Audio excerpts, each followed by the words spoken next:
I'm Julie Zenner along with Dennis Anderson, and here's what's coming up on Almanac North. A new organization in the Twin Ports had a kickoff event this week, hoping to connect young people living and working in Superior to a network that will help the community thrive. The upcoming Lake Superior Fish Classic will put a focus on sustainably harvested, locally caught fish. And we'll have the very latest business news and a news file story featuring a basketball legend and an Iron Range liquid asset. It's all coming up next on Almanac North.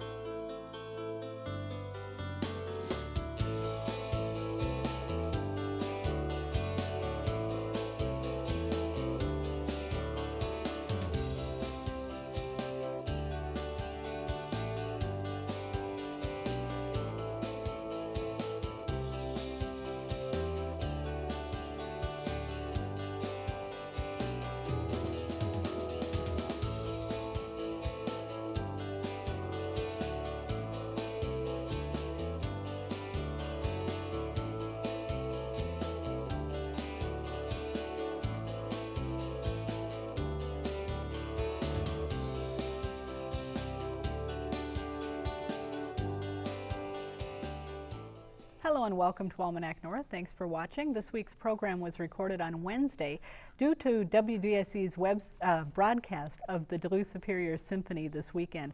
We'll have more on that later in the show, but right now here's Denny with our first topic. Denny? All right, thank you very much, Julie, and welcome everyone. Thursday at Namaji Golf Course, the Superior Young Professionals formally launched their new organization.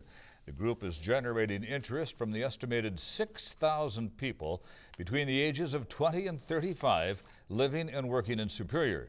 The Young Professionals group hopes to serve as an asset, connecting their target audience to networking and educational opportunities. Joining us now is Erik Siljendal, president of Superior Young Professionals and branch manager at BMO Harris Bank.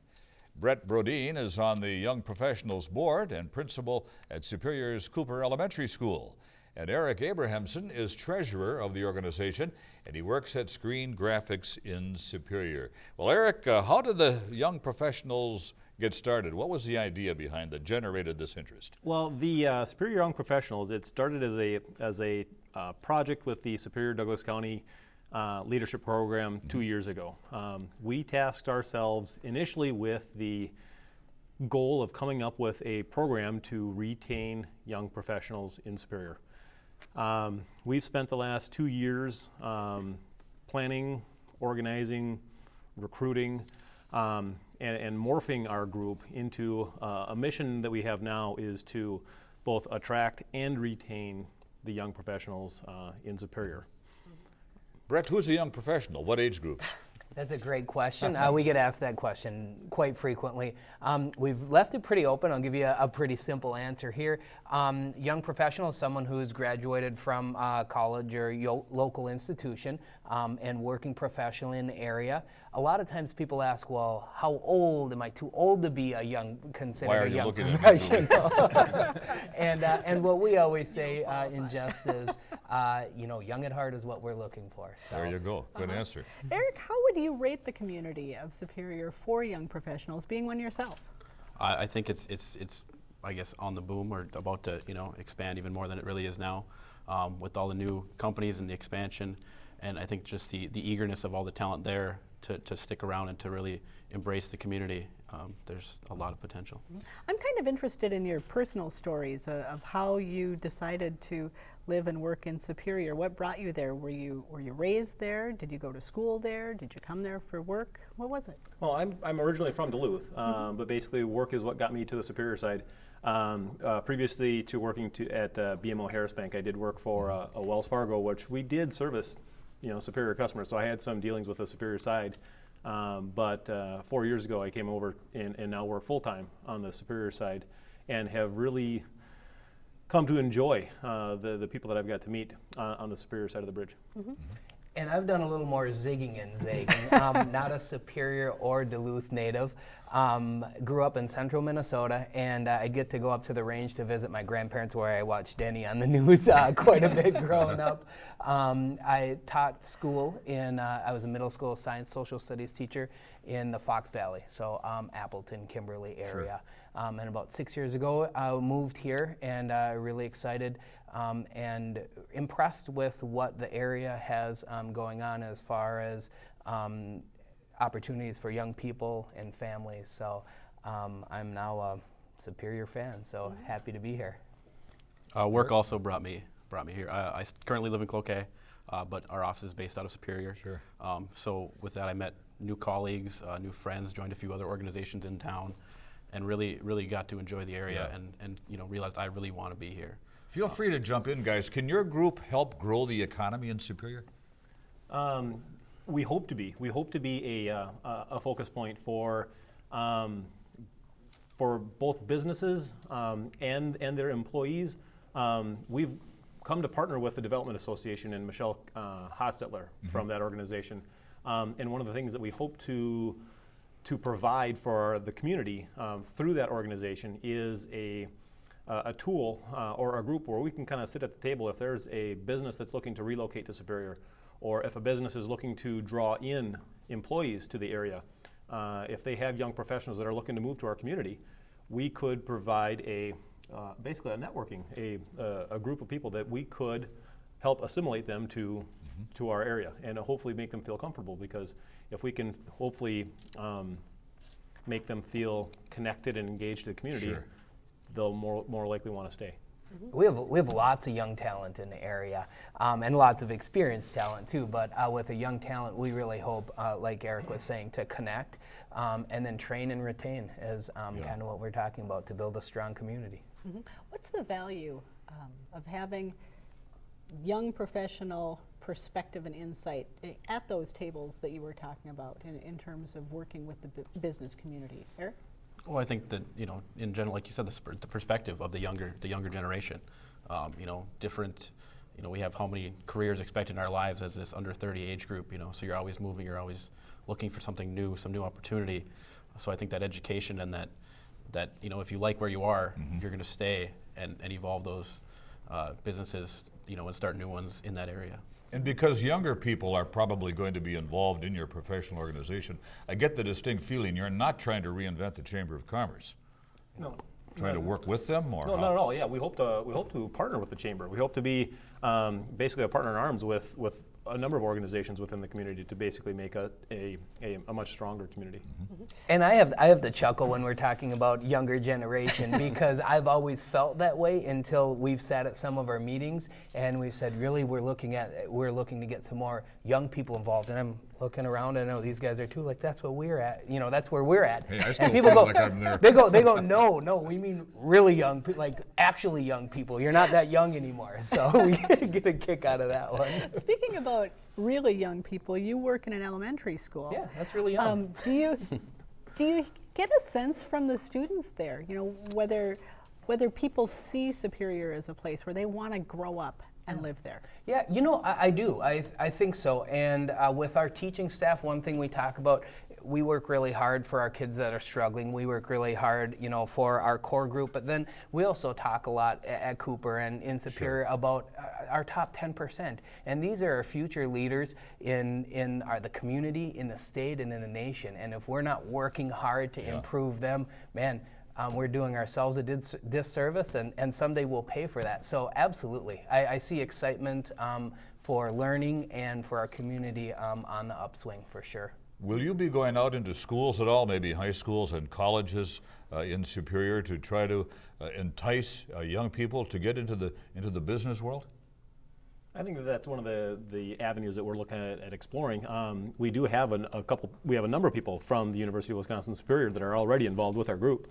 We have Lynn Williams is the secretary of our organization, and she's been instrumental as far as helping organize and coordinate the activities. Yeah. But that's ideally, we want to, especially with the college students, is to make them aware of the opportunities that there are here in Superior, so that when they graduate, that they feel that there's an opportunity to stay within the community. Well, that's the whole thing. We mentioned that there are between 6,000 about 6,000 people between the ages of 20 and 35 living in Superior. And is one of your goals then to try to get them to stay in town? Because a lot of young people do leave. Yeah, yeah, that definitely, that's one of the primary goals. Yeah.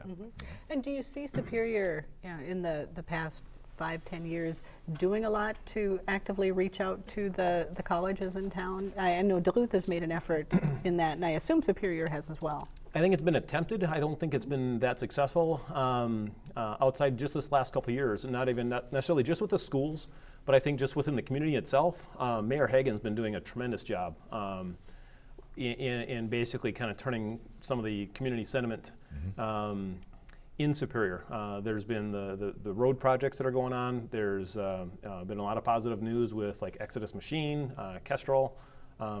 There's a lot of positive news coming in really just this last couple of years that hopefully an organization like this can help those organizations continue to thrive and become bigger, more prosperous organizations. Erik, are you and the group trying? Are you how should I put this? Are you mimicking perhaps other young professional groups in the state of Wisconsin and learning from them and trying to do what they've done? Maybe We have looked at a few, when we were first starting up, we looked at a few similar size communities and things just for structural basis and kind of see what they did, what was working, what wasn't.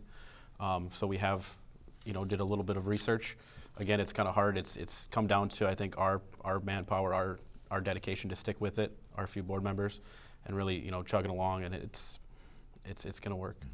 Speaking of board members, we have 9 board members right now, and we have a pretty solid team. But one thing that's out on our Facebook and what we're looking for on our SYP website is we've opened up an application process for other board members. So we'd like to add another 2 to 3 board members. We'd like a variety of different professions that we could pull in and different skill sets. There's a commercial. There you go, and we will have that website information up at the end of the segment, so if people are interested, they can find the website at that point. Every business community has kind of an old guard.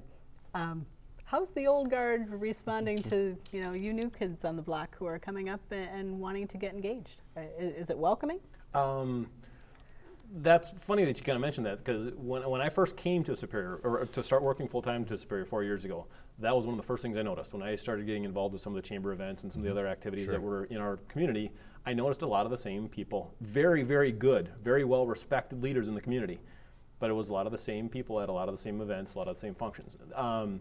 The ones that I've had a chance to meet, and there's a couple I met just this morning at our business breakfast, that seem to be very, very receptive, very excited about this. There's a number of leaders in the community that have been in Superior for a number of years. Sure. And they're wanting to see Superior become a very prosperous community.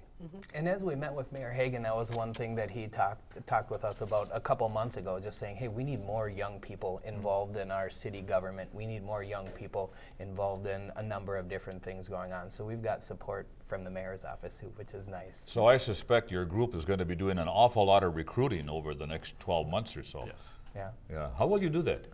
Well, one of the things that's really interesting about our group, part of our plan is not to make it a membership group, not to make it a heavy commitment group.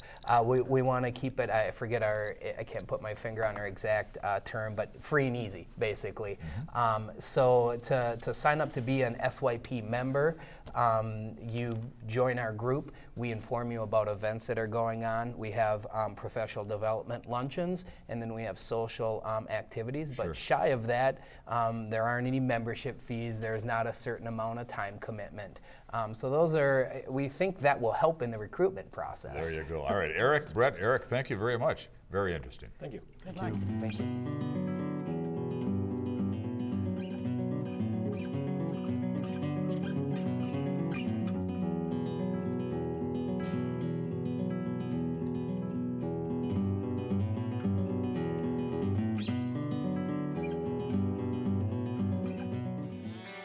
Now, let's dig into our news file archive for a look at what was making news 25 years ago this week.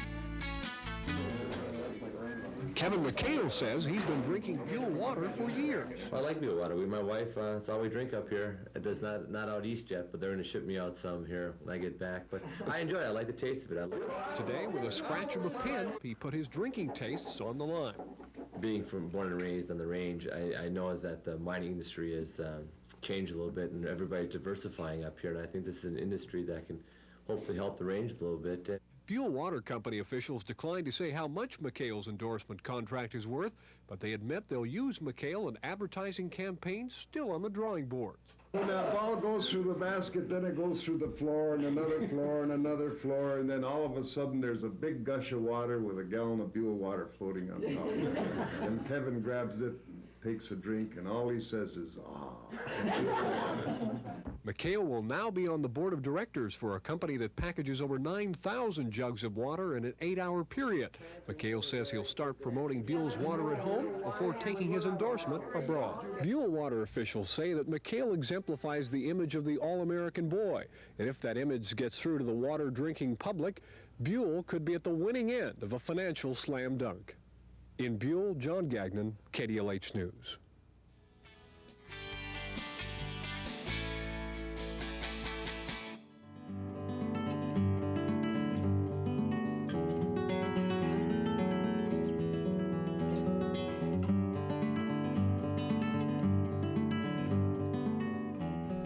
Well, if you enjoy eating fresh fish, an event in Duluth next week is for you.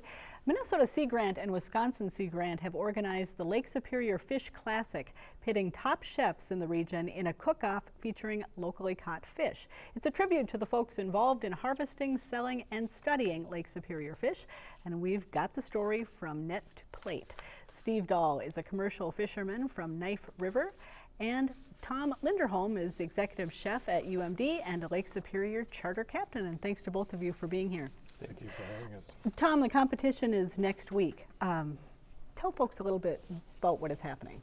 Well, it's a great opportunity for a lot of the regional chefs, both in Minnesota and Wisconsin, to put together plates for judging of sustainably procured fish.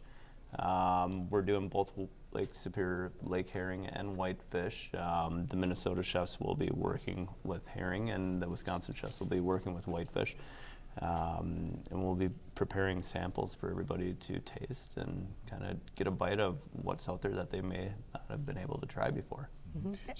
Steve, you're a commercial fisherman. Mm-hmm. Is Lake Superior a good fishery or a great fishery right now? It's a great fishery right now. Our story is actually quite positive. It's positive in two fronts, really. One is that the recovery of the lake. Mm-hmm. The herring population is quite good now. And the other story is the local food movement. I can't keep up with my market. Really? It's a great problem. Uh-huh. Yeah, we've had even guests on this program who are really into locally grown and locally used foodstuffs. And Lake Superior now, the fish from Lake Superior being used far more. Tom, you're cooking a lot more fish that's locally harvested? Absolutely. Most of my career has been spent on the North Shore of Lake Superior, from Duluth all the way up to Grand Marais. And through that time, we've seen a big movement in not only lake trout, but the herring and the whitefish coming on board onto our menus. And you know, herring's really tough to permanently put on a menu, as I was telling Steve earlier, because they're here one day and gone the next. But we certainly love to have the opportunity to serve it as a special. Over the years, I've done guest dinners in Minneapolis and Naples, Florida, where I've actually flown herring down to be served at these various restaurants that I've worked at. Now, this event was held in the Twin Cities prior to this. Is that correct? That is my understanding. Why was it brought to Duluth? Just closer to the fishery? Yeah, closer to the fishery, but I think it's good to also educate people here as well. Mm-hmm. You know, I talk to a lot of groups about fishing, and I realize that it's a constant educational process is necessary. One, that we exist. Often they think, well, we're a dying breed, but that really isn't true at all. Again, with this local food movement, and I wrote an article for Lake Superior Magazine a year and a half ago, I think it was, and I talked about this very thing where we've got, it's been anywhere from 2 to 5 people that have done apprenticeships, mm-hmm. and they're waiting for an opening for a master license. It's certainly not like Google, where they have 15,000 people mm-hmm. that apply for one job, but still, there are young people that are coming into the field and are interested in local food. And we're seeing you fishing right now on screen. Talk about what a day's like for a commercial fisherman these days. You're up quite early. Often I've got the first net picked before the sun comes up. And there's two reasons for that. One, it's a perishable product. Yeah. You want to get out there before the sun hits the fish, really. And the other reason is to beat the wind. It doesn't always happen that way, but it does happen that way. So I'm probably on the lake for, well, it depends on how much fish, an hour and a half to 4 or 5 hours. Come back, clean everything, and then deliver. So it's a great day and a great way to make a living. Do either of you know how many species of edible fish there are in Lake Superior? Well, it's actually quite limited, and you know, they've stocked a lot of things that changed the dynamics. Yeah. But originally it was just lake trout, whitefish, and herring. You know, there's burbot that's not utilized. Yeah. But, is the lake still being stocked to some degree? It changes annually in terms of what not only Michigan over on the eastern side and Wisconsin, Minnesota put into it every year, but we've seen everything, coho salmon, king salmon, the looper, steelhead. They've made tons of different efforts. I do know there's lake trout that are continually stocked into the system. As far as whitefish and herring, I'm not sure. Yeah, and I think they discontinued the lake trout stocking in what's called MN3 and MN2. Yeah. I think it's just in MN1. The management, there are 3 management zones in Minnesota. MN3 is Grand Marais, and then the middle of the shore is MN2, and I'm in MN1. Now the lake herring has really made quite a recovery, I understand. Talk about the history of that and how it's evolved and why it's important to people today. There's a lot of things there. In the history, some people would disagree with me, but, and again, going back to, I talked to a lot of different groups, people don't realize that smelt is an exotic. That's right. It is not indigenous to the. That's right. Yeah. And so when the smelt first showed up, the commercial fisherman said to the biologist, this fish is going to affect the herring. And the biologist said, no, it won't. It did. It did. It did. In fact, Jeff Gunnarsson, the executive director of Sea Grant, mentioned to me that, and I just would talk about Lake Superior, but every Great Lake that the smelt came into, the herring crashed. So that, you know, and when the smelt finally crashed, they got enough predators back in the lake, herring came back. So is the smelt making a comeback? That's hard to say. I don't think. Not by the numbers that we saw 30, 40 years ago. I don't think it will. It's kind of found its own niche, and it's going to stay there. People forget that when the smelt came into the lake, there were no predators. The lake trout had been destroyed by the sea lamprey. So you have that population explosion that occurs whenever an exotic comes into the system. Well, it was probably exacerbated because there were no predators, you know, and so you could see that the smelt were going to crash when the lake trout were recovered. So, how available is local fish to people these days? You know, where if I'm a person who wants to buy and eat local fish, but I don't have a fisherman in my family, what's the best place to go, or is it in supermarkets, restaurants? There's a handful of shops that, I mean, dot the shoreline anywhere from Bayfield, Port Wing, Cornucopia, all the way up the North Shore, Bayside or Dockside Market up in Grand Marais. That's a big, great place to pick up fish. There's Knife River, a few shops locally, right? Kendall's in Knife River. Because it's hard for me to keep up with the market, I've limited myself to who I supply. So starting in the east end of Duluth is Mount Royal. Scenic Cafe, Kendall's, Super 1 and 2 Harbors, Earthwood Inn. Tom, you're the executive chef at UMD. Are you noticing more and more organizations, restaurants, schools, using locally grown fish? Well, I'll tell you what, when I came to UMD about 9 months ago, and right in the midst of the students really pushing to get a farm-to-table aspect going with their menus, and you know, the first thing I thought of is, well, let's do some shore lunch lake trout. What an easy way to introduce a fish that, you know, quick fried, flash fried lake trout, and to do 400 pounds and feed 2,000 students. From there, we've added, whitefish is on our main menu in one of our restaurants. This Friday, we have fish tacos with it, and every time we put it on, we sell out. It's definitely demanded. It's been asked for by our student population, and it's really kind of steering the direction where we're going with our menus from here. And the tickets, I understand, are sold out for the event. Just wondering, though, do you have a local advantage? I don't necessarily. I think there are some advantages I have to knowing the area and knowing the products that are available. I'm looking forward to utilizing stuff off of our sustainable farm to put our dish together to truly make it a sustainable dish made with items within 20 miles. All right. Well, thank you so much for sharing information about the fishery and also promoting your event. It sounds like a good one. Thank you for having us.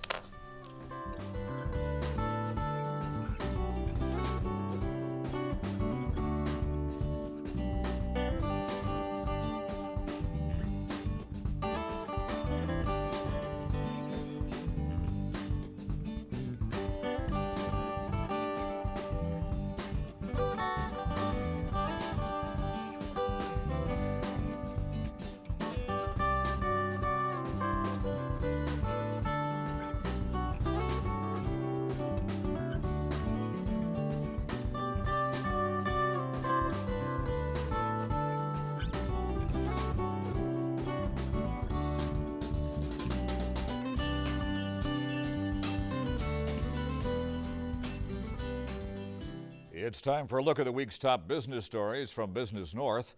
The Duluth Superior Symphony Orchestra and new music director Dirk Meyer have launched a rebranding campaign. The campaign features a peppy, whimsical new look and showcases some of the DSSO's new features. Visually, the campaign includes a new logo and new concert posters, both designed by Swim Creative. Musically, it includes the new Discovery Concert Series, performances which feature works by master artists but run shorter and include multimedia elements. Meyer says the effort is redesigned to entertain existing patrons and attract young persons to the musical arts. Plans to construct a $20 million oil terminal in Superior are on hold, and the project proposed by Calumet Specialty Products may be abandoned. The terminal would load crude oil from North Dakota's Bakken oil fields onto tanker ships for shipment to customers on the East Coast. There currently is a lack of pipeline capacity between the Twin Ports and Eastern refiners. Although some firms expressed interest, Calumet said none of them offered to make a substantial long-term financial commitment. Kraus Anderson Construction has completed a $1.4 million clinic for Siljendal Eye Associates in Virginia.